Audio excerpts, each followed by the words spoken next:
Hello friends, ನಿಮಗೆ ಸಿಂಪಲ್ಲಾಗಿ ಒಂದು ಹುಣಸೆ ಹಣ್ಣಿನ ರಸ ಮಾಡೋದನ್ನ ಹೇಳ್ಕೊಡ್ತೀನಿ. ಈ ಗಾತ್ರದ ಹುಣಸೆ ಹಣ್ಣನ್ನು ತೆಗೆದುಕೊಂಡು ನೀಟಾಗಿ ನೆನೆಸಿ ಕಿವುಚಿ ರಸ ತೆಗೆದು ಇಟ್ಕೊಂಡಿದ್ದೀನಿ. ಈ ಗಾತ್ರದ ಟೊಮೆಟೊ ಹಣ್ಣನ್ನು ಬೇಯಿಸಿ ನೀಟಾಗಿ ಸ್ಮ್ಯಾಶ್ ಮಾಡಿ ಇಟ್ಕೊಂಡಿದ್ದೀನಿ.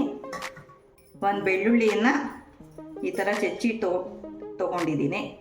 ಒಗ್ಗರಣೆಗೆ ಒಣಮೆಣಸಿನ್ಕಾಯಿ, ಕರಿಬೇವು, 1 ಟೇಬಲ್ ಸ್ಪೂನ್ ಜೀರಿಗೆ ಪುಡಿ, 1 ಟೇಬಲ್ ಸ್ಪೂನ್ ಮೆಣಸಿನ ಪುಡಿ, ಸ್ವಲ್ಪ ಕೊತ್ತಂಬರಿ ಸೊಪ್ಪು. ಇದಿಷ್ಟು ಇಂಗ್ರೀಡಿಯೆಂಟ್ಸ್ ಹುಣಸೆ ಹಣ್ಣಿನ ರಸಕ್ಕೆ ಬೇಕಾದ ಪದಾರ್ಥಗಳು. ಇವಾಗ ಮಾಡುವ ವಿಧಾನ: 2 ಇಲ್ಲಾಂದರೆ 3 ಟೇಬಲ್ ಸ್ಪೂನ್ ಎಣ್ಣೆ, ಸ್ವಲ್ಪ ಸಾಸಿವೆ,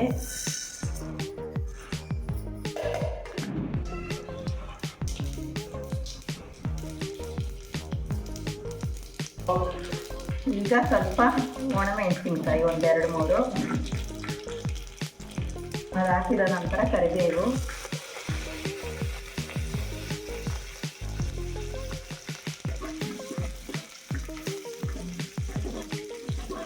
ಇಟ್ಕೊಂಡ್ಮೇಲೆ ಜೀರಿಗೆ, ಮೆಣಸಿನ ಪುಡಿ,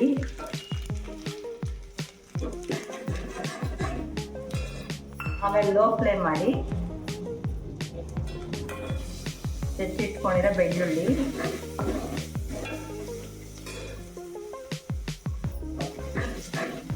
ನೀಟಾಗಿ ತಿರುಗಿಸ್ಬಿಟ್ಟು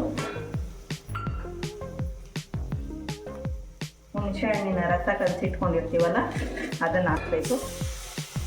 ಅದು ಎಲ್ಲ ಒಗ್ಗರಣೆ ಮಾಡ್ಕೊಳ್ಳೋವಾಗ ಲೋ ಫ್ಲೇಮಲ್ಲೇ ಇರಬೇಕು. ಹುಣಸೆ ಹಣ್ಣು ರಸ ಹಾಕಿದ ತಕ್ಷಣ ಹೈ ಫ್ಲೇಮ್ ಇಟ್ಕೊಳ್ಳಿ. ಅದು ಹಾಕಿದ ನಂತರ ಟೊಮೆಟೊ ರಸ, ನಂತರ ಕೊತ್ತಂಬರಿ ಸೊಪ್ಪು,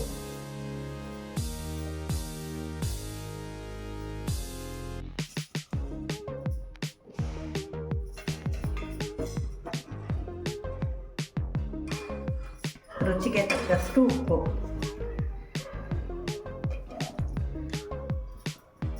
ನೀರನ್ನು ಸೇರಿಸಿ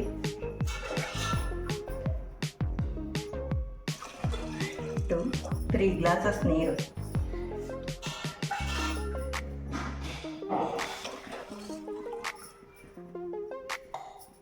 ಅದೆಲ್ಲ ಹಾಕಿದ ನಂತರ ಕುದಿಯೋಕ್ಕೆ ಸ್ಟಾರ್ಟ್ ಆಗುತ್ತಲ್ಲ, ಆವಾಗ ನಾವು ಫ್ಲೇಮನ್ನು ಆಫ್ ಮಾಡಬೇಕು. ಫುಲ್ಲು ಕುದಿಯೋದಕ್ಕೆ ಬಿಡಬಾರ್ದು. ಕುದಿಯೋಕ್ಕೆ ಸ್ಟಾರ್ಟ್ ಆಗ್ತಿದೆ ಅನ್ನೋವಾಗೇ ನಾವು ಗ್ಯಾಸನ್ನು ಆಫ್ ಮಾಡಬೇಕು. ಈ ರೀತಿ ಆದ ನಂತರ ನೀವು ಗ್ಯಾಸನ್ನು ಆಫ್ ಮಾಡ್ಕೋಬೇಕು. ಕುದಿಯೋದಕ್ಕೆ ಬಿಡಬಾರ್ದು. ಈ ರೀತಿ ಸುಟೂರು ಬಬಲ್ಸ್ ಬಂದಮೇಲೆ ರಸನ ಆಫ್ ಮಾಡ್ಕೋಬೇಕು ಗ್ಯಾಸ್. ಸಿಂಪಲ್ಲಾಗಿ ಹುಣಸೆ ಹಣ್ಣಿನ ರಸ ರೆಡಿಯಾಗಿದೆ.